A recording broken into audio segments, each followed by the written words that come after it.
Terima kasih Miss Uncle waktunya. Assalamualaikum warahmatullahi wabarakatuh.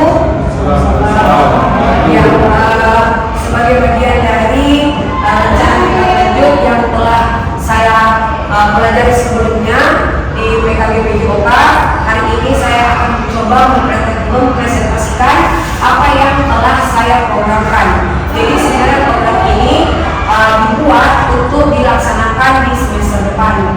Adapun misalnya kalau mau dilaksanakan di bulan Desember di Porseni itu juga boleh. Tapi saya akan memaparkan sedikit kenapa saya membuat rancangan program ini. Nah, dalam PJOK kan selama ini sebenarnya kita telah melakukan P5 ya, apa lagi namanya, dalam program itu proyek profil pelajar Pancasila. Jadi tapi itu biasanya integrasinya selalu ke PPKN. Nah, sekarang bagaimana proyek pelajar Pancasila ini bisa terintegrasi di PJOK dan pelajaran yang lainnya. Sebenarnya biasanya kita lakukan karena kita ada bola postal, kita ada SMES. Sebenarnya SMES itu juga bagian dari ini karena dia sudah berkolaborasi lintas materi. Sebenarnya di SMES juga ada PJOK-nya. Kenapa? Karena bergerak, ada anak-anak bergerak, mana lari, kemudian motoriknya juga bergerak. Nah, di sini saya mencoba melihat satu permainan tradisi yang bisa kita pakai di program ini.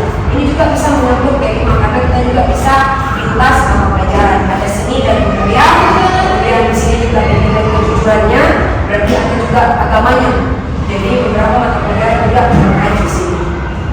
Nah, di sini saya mengangkat satu tema tentang National Game Festival. Jadi saya harus mengambil TGF singkatnya. Ceritanya kan kita kemarin Smash. Saya coba ambil TGF.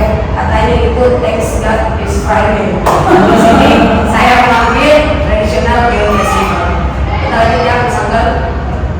Nah, kenapa saya mengambil Traditional Game Festival ini? Nah, kita bisa tahu sendiri bahwa budaya kita, kalau bukan kita ingin mewariskan ke anak-anak, dia akan tidak tahu. Dan saya yakin dan saya juga rasakan selama saya mengajar PJOK, saya hanya beberapa mengajarkan pelajaran itu yang pemain tradisional kayak egram atau kelapa, karena itu sudah integrasi di dalam materi. Tetapi permainan-permainan yang lain tidak. Di samping itu, anak-anak juga selalu berjibaku hanya dengan HP-nya, gadgetnya, Mobile Legends, apa dan lain-lain, tapi dia tidak bergerak. Nah, bagaimana saya membawa permainan tradisional ini ke dalam sebuah festival supaya anak-anak juga tertarik, oh iya ya ada ini, saya coba deh seperti itu. Nah, terus di pelajaran PJOK juga sudah bagian integral dari pendidikan secara keseluruhan. Ada perkembangan fisik, ada perkembangan psikis, serta keterampilan motorik, pengetahuan, dan ada juga nilai-nilai untuk menumbuhkan pola hidup sehat. Selanjutnya ada juga yang tadi saya bilang, ada nilai karakter seperti kejujuran, integritas, dan kesabaran. Karena produk tradisional ini juga kalau kita mau telisik dari dulu agak butuh memang kesabaran, terus teliti dalam melakukannya. Baik, kita lanjut saja. Nah, tujuan dari program ini yang pertama mengembangkan keterampilan sosial dan kerjasama antar siswa, antar guru juga seperti itu, meningkatkan keterlibatan siswa aktif. Jadi anak-anak diminta untuk aktif karena di sekolah juga banyak anak-anak yang suka juga dengan PJOK, tapi ada juga anak-anak yang suka sama pelajaran olahraga. Terus mendukung pengembangan keterampilan motorik, menanamkan nilai-nilai karakter dan pelestarian budaya lokal, mengajarkan pemecahan masalah dan pengambilan keputusan, dan yang terakhir mengoptimalkan pembelajaran berbasis kelompok belajar guru. Kenapa saya bilang itu? Sebenarnya di sekolah kita selalu dilakukan karena setiap kita mau melakukan sebuah kegiatan pasti kita ada rapat unit, baik itu unit SD, SMP ataupun SMA. program ini lebih ke bagaimana sekolah mengajak kolaborasi antar guru. Jadi tidak jalan sendiri-sendiri. Kalau kemarin pengalamanku bertemu dengan guru-guru yang lain, memang di sekolahnya dia yang kalau di sini langsung tunjuk olahraga. Kalau ada 17 Agustus guru olahraga, harus cek gitu. Dia kan kalau kita di sini enak, misalnya dosen training atau panitia kemarin juga di Senca atau di Sipa. Jadi memang di sekolah berjalan dengan lancar. Kalau yang lain kemarin pengalamannya memang cerita dia tidak berjalan. Makanya kenapa program ini dibuat. Apa yang kita harapkan dari pembelajaran ini? Jadi yang kita harapkan itu bagaimana anak-anak kita itu tahu jenis-jenis permainan tradisional yang ada di Indonesia, termasuk bagaimana cara mainnya, sejarahnya. Jadi akhirnya dia itu bisa minat dengan permainan tradisional, tidak hanya selalu bola, main badminton atau gadgetnya. Terus yang kedua, kita bisa menanamkan nilai-nilai sportivitas. Terus anak-anak juga bisa mencoba untuk memodifikasi. Setelah dia tahu, oh saya tahu ini permainan, saya modifikasi jadi indeks. Nah itu juga kita bisa kita harapkan kita bisa capai. Terus yang terakhir, peserta didik juga mampu untuk merancang dan membuat produk hasil belajarnya. Jadi setelah ini anak-anak bisa membuat, entah dia buat permainannya sendiri bersama teman-temannya atau dia buat poster pemberitahuan tentang permainan tradisional ini. Jadi sebenarnya integrasi antara praktiknya PJOK dengan seni dan budaya, desainnya, kemudian bahasa Indonesia dengan posternya, agama dengan nilai-nilai yang ada dalamnya, itu bisa langsung kita ambil menjadi satu proyek satu kali penilaian. Saya rasa pernah Miss Eka melakukan itu. Proyek itu harus ada dilakukan. Nah, selanjutnya silakan Miss Eka. Ya. Nah, ini dia struktur program dan mitra yang ingin saya bangun dengan guru.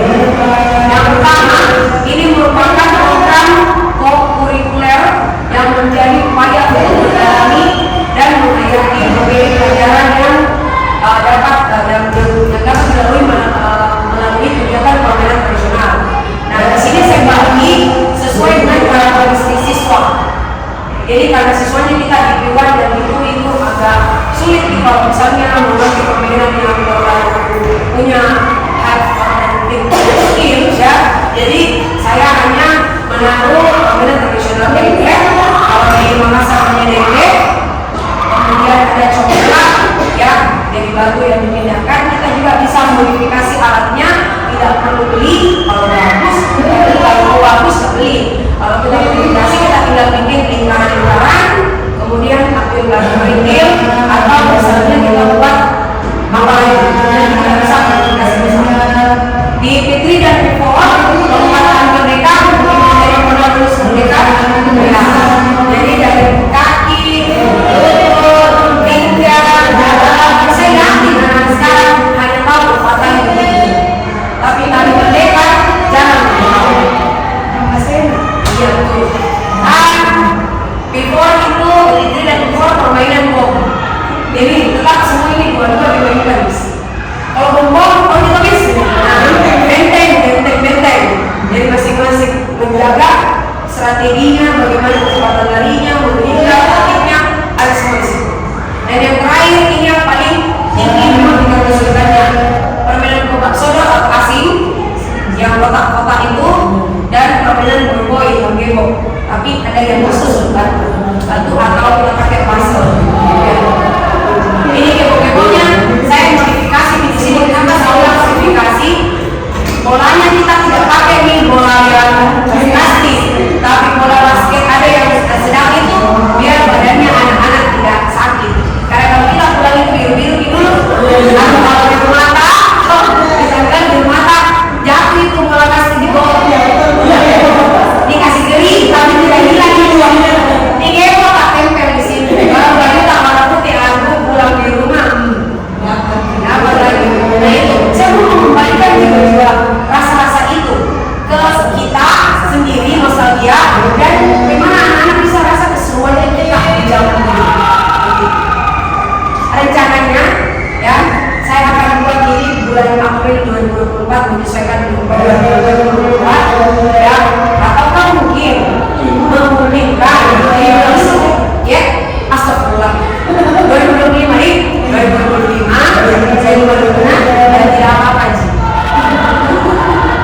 2025 jadi pembagiannya itu kita boleh di aula untuk yang mingguan itu ada DP sebelah sini, ada coba sebelah sini, kemudian ini di lapangan, ini di lapangan. Mungkin jamnya akan kita susun nanti bersama di tempat selanjutnya ketika kita akan membuat atau disetujui dibuat yang saya 2025 ya, kita bisa insya Allah banyak umur atau kemungkinan kalau memungkinkan di tanggal 5-6 Desember untuk persediaan anak-anak kita bisa adakan ini, tapi tidak usah yang susah-susah. Kita coba dulu rangsang-rangsang sedikit di awal. Sampai kalau ini hari ini ada dicetakannya, tinggal kita sedang kelas. Terus P4, P5, P6 atas mungkin ada main futsal kah atau main badminton gitu. Jadi nanti coba kita susun lagi. Selanjutnya ini guru olahraga sebagai koordinator festivalnya. Kemudian KPS tadi yang dimaksud adalah kelompok belajar sekolah ini dari unit SD yang terdiri atas beberapa guru kelas dan guru mata pelajaran sebagai panitia dari kegiatan ini. Mitra dan wali kelas sebagai koordinator masing-masing kelas yang akan membantu peserta ini. Jadi selain kita di panitia, anak-anak juga kita libatkan dalam kepanitiaan. Entah kepanitiaannya itu dia membantu untuk membungkus kadonya kah, atau membantu membawa alatnya kah, seperti itu. Jadi nanti kita yang arahkan. Dia juga ada juga pesertanya dan dia juga jadi supporternya. Jadi ganti-gantian sama di SMS kemarin. Ketika anak-anak main semua dulu ranking 1, kemudian setelah final baru dia jadi supporter. Seperti itu. Nah, kepastian yang dimiliki, yang dimaksud di sini adalah saya merasa bahwa sekolah ini punya kepala sekolah, tenaga pendidikan profesional dengan sesuai dengan kualifikasi yang diberikannya. Kemudian saya juga punya murid sebanyak 298 siswa ya, yang punya karakter masing-masing, kemudian di kelas masing-masing dan bisa memberikan pengertian. Kita bisa ajak anak-anak untuk menjadi panitia, bisa jadi peserta, wasit, tapi tetap kita yang menjadi di samping anak-anak yang mendampingi. Dia harus punya pengalaman belajar dari itu. Jangan hanya peserta saja, tetapi dia juga punya pengalaman itu. Selain itu dia juga bisa menjadi peserta. Jadi tidak harus dia terus jadi panitia. Nanti kita coba rolling lagi kembali dan dipikirkan bagaimana urutan baiknya. Terus kita juga memiliki lapangan dan aula yang luas, bisa digunakan untuk permainan tradisional. Jaringan internet yang sangat lancar, walaupun hari ini tidak lancar, lumayan ya. Terus kita juga jadi kita bisa menyiapkan yang kemarin supaya disiapkan finalnya, mungkin juga kita bisa siapkan untuk tradisional ini. Dan yang terakhir, sekolah memiliki yayasan dan pimpinan yang mendukung secara finansial pelestarian permainan tradisional. Kemudian rencana evaluasinya, penilaian keterampilan motorik yaitu evaluasi kinerja peserta didik dalam melakukan gerakan fisik tertentu yang terlibat dalam permainan. Contoh, gerakan lari, gerakan lompat, itu semua yang bisa kita langsung mulai. Kemudian mengumpulkan umpan balik dari peserta didik dan guru untuk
lihat di YouTube langsung kasih langsung ada yang kasih tau tuh mundur sedikit itu mengenai kamera misalnya itu kan bagian dari refleksi sebenarnya tapi kita tidak sadari bahwa itu sebuah refleksi.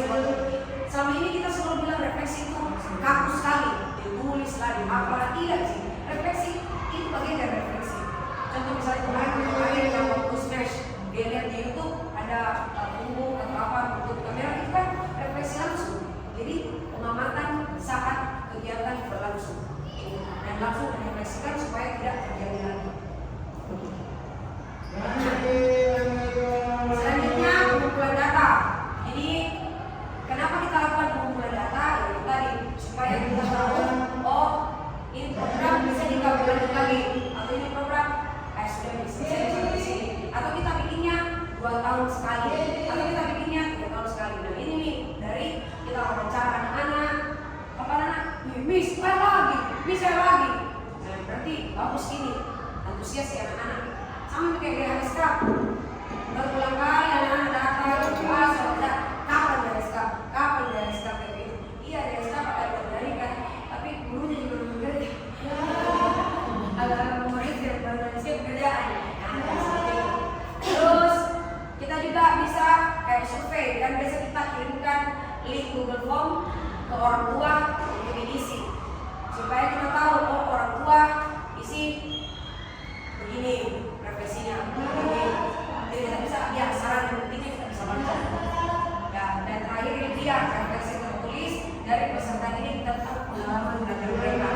Biasanya ini kita lakukan di pelajaran bahasa Indonesia. Kita menceritakan kembali apa pengalamannya saat melakukan. Ada tema di bahasa Indonesia pasti. Maksudnya saja. Nah, berarti cocok. Kita bisa kolaborasi bis. Ini untungnya saya gini. Makasih di sana. Pas. Nah, kemungkinan tantangan yang terjadi ini yang tadi saya bilang. Antusias peserta didik. Ada yang kurang, ada juga yang semangat, ya.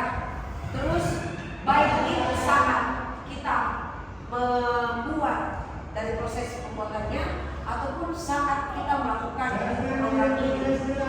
Terus keterbatasan waktu persiapan, karena saya tahu sekali di sini kita banyak sekali yang bekerja. Nah kalau ada lagi ini jangan sampai bentrok atau kita kesulitan untuk membagi waktunya kita. Terus ini tadi perbedaan kemampuan fisik beserta didik. Nah ini kan permainannya teratur, baru pakai kekuatan fisik. Nah bagaimana kita bisa membagi anak-anak sesuai dengan kemampuan fisik mereka masing-masing. Dan yang terakhir memberikan evaluasi efektif dan pemberian umpan balik yang konstruktif kepada setiap peserta didik. Biasanya tantangan ini kita ada anak yang dievaluasi tapi tidak terima. Tidak terima gitu. Jadi ini jadi sebuah tantangan dari kita bagaimana menghadapi anak-anak biar itu anak-anak bisa menerima hasil evaluasi yang kita berikan. Terima kasih. Itu dari kita sendiri dan kita sudah saya.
Boleh. Kasih lisensi. Jadi kalau dari lisensi tadi kan kalau tradisional diceritain ini. Jadi apakah kita juga menggunakan pakaian tradisi? Gitu. Atau tak kalah sekali berarti kalau festival, kalau misalnya festival tradisional mau saja berarti semua yang tradisional berhubungan. Kalau bisa seperti itu. Itu juga boleh jadi masukan. Terima kasih. Silakan Bapak. Terima kasih Bapak. Kalau saya mungkin di sini sangat bagus ya, karena ada upaya untuk kembali melanjutkan permainan tradisional yang meskipun di era saat ini ya, saya rasa sangat menarik. Di sini bisa mungkin jadi programnya jadi program tahunan, ya setiap tahun bisa kita laksanakan dan mungkin tingkat ada permainan setiap tahun yang diperkenalkan. Terima kasih. Jadi betul tadi kan ada bebekel tadi yang musical ya, jadi jangke ya, jadi ya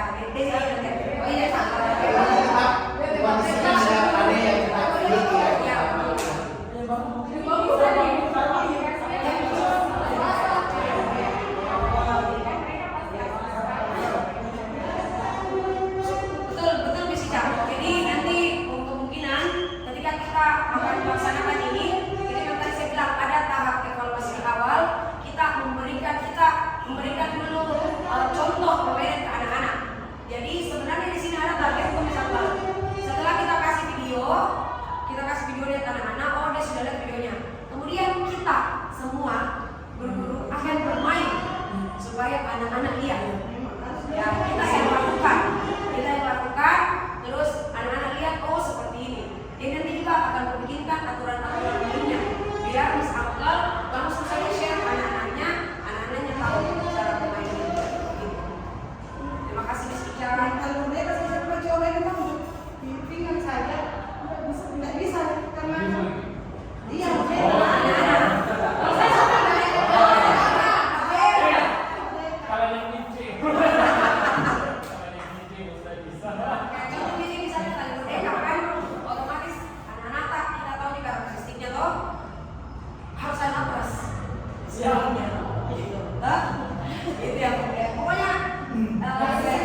segala yang berkaitan dengan ini kita akan sama-sama deteksi dan otomatis semua teacher atau wali-wali kelas itu yang akan bantu bertanggung jawab di dalamnya. Jadi secara keseluruhan nanti kita sama-sama ambil kembali. Tapi ini pemaparan saya dari ini 3 bulan belajar kemudian dapatkan ini supaya kan dulu sebenarnya kalau Francis sudah bilang juga sama fasilitatorku, kalau saya itu sudah Cambridge International School, tidak lagi berhubungan dengan dinas. Tapi dia bilang, walaupun kayaknya nilai-nilai tradisi tetap diajarkan juga walaupun kau betul-betul luar negeri itu. Karena kita juga tidak bisa tinggalkan budaya lokalnya kita. Saya bilang, iya siap Bu. Nah ini, kalau misalnya datang lagi dinas, mau ditanya IP5, ini bisa jadi IP5. Smash juga bisa jadi IP5. Cuman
juga saya sharing ke guru-guru supaya kita tahu ini sebenarnya yang terjadi, dan teman-teman yang saya temani satu kelas itu kesulitan juga karena bahkan mengumpulkan guru seperti ini dia kesulitan karena tidak ada yang belajar. Dan alhamdulillah saya di sini saya bilang di sana saya berbagi kalau kami itu setiap unit selalu melakukan ini. Iya, banyak banget. Ada di sini, ada di SD, ada di SMP dan SMA. Dan mungkin begini itu makanya setiap kegiatan seperti itu harus membuatkan laporan. Iya, betul. Itu salah satunya sebenarnya laporan pelaksanaan. Iya. Jadi kita kan ada program ya, ada interaction, ada program. Itu kan tinggal mengisi termasuk rapat-rapat ini lah. Kami diselenggarakan sekian. Nah terus selesai acara juga nanti kan dibuatkan laporan. Iya. Alhamdulillah kita sebenarnya perbaiki sebenarnya. Iya. Kita sudah berjalan. Karena setiap juga kegiatan yang kita laksanakan sudah kita lakukan di kemarin semester di sini ada laporannya. Betul. Sebenarnya laporan itu juga membantu kita di akhir. Ya. Karena kita selalu kan ada selalu evaluasi akhir tahun. Jadi kan pasti kita akan ditanya, jangan sampai nanti kita kepepet terus tiba-tiba, apa program kemarin? Apa program? Kalau ada laporan, enak sekali. Kita tinggal catat oh ini. Dan kalau kita ada begitu kan kita kita ada acuan gitu bagaimana tahun itu orang berapa gerasnya apa udah kan bisa kita kembali kan gitu. Ya. Jadi itu tadi penjelasan dari saya. Siapa ada lagi mau tambahan? Sih? Sudah. Oke, baiklah. Saya berharap apa yang saya sudah rancang program TGF ini, Traditional Game Festival, bisa kita jalankan baik itu entahkah nanti di bulan Desember atau nanti di tahun 2025 untuk mengintegrasikan juga dengan mata pelajaran bahasa Indonesia supaya kita bisa melakukan juga P5 tadi ya. Kita juga tahu bagaimana cara membuat laporan untuk P5-nya. Jadi saya harapkan kerjasamanya